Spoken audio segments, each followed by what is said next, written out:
जम्मू कश्मीर की विधानसभा और लोकसभा सीटों के परिसीमन को लेकर परिसीमन आयोग ने अपनी आखिरी रिपोर्ट सौंप दी है। इन प्रस्तावों पर केंद्र सरकार का फैसला आना अभी बाकी है।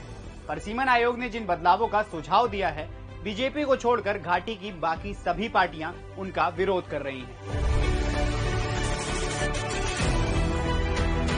पहले समझते हैं कि परिसीमन आखिर होता क्या है।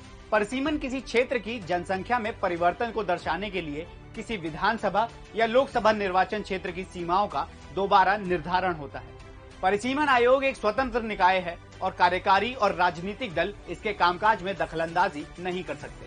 परिसीमन आयोग ने अपनी रिपोर्ट में जम्मू में 6 और कश्मीर में 1 विधानसभा सीट बढ़ाने का प्रस्ताव दिया है।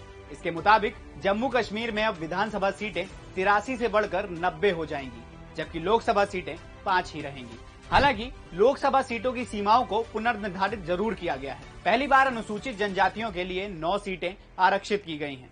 इनमें से 6 सीटें जम्मू और 3 सीटें कश्मीर के लिए निर्धारित हैं। वहीं पहली बार कश्मीरी पंडितों के लिए 2 सीटें और पीओके के विस्थापित शरणार्थियों के लिए भी कुछ सीटें आरक्षित करने की सिफारिश की गई है। जम्मू क्षेत्र के पद्दर विधानसभा सीट का नाम बदलकर पद्दर नागसेनी, कठुआ उत्तर को जसरोटा, कठुआ दक्षिण को कठुआ, खौर को छाब, महोरे को गुलाबगढ़ और दरहल को बुढ़हल कर दिया गया है।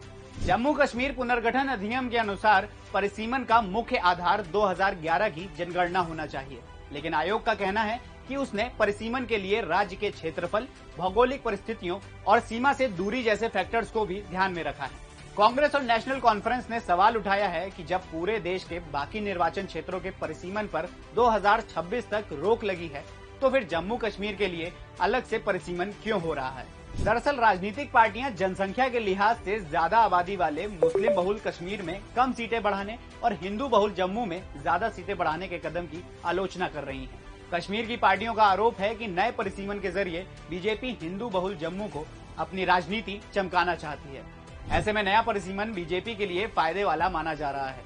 वहीं पीडीपी और नेशनल कॉन्फ्रेंस को इससे नुकसान होने की पूरी संभावना है।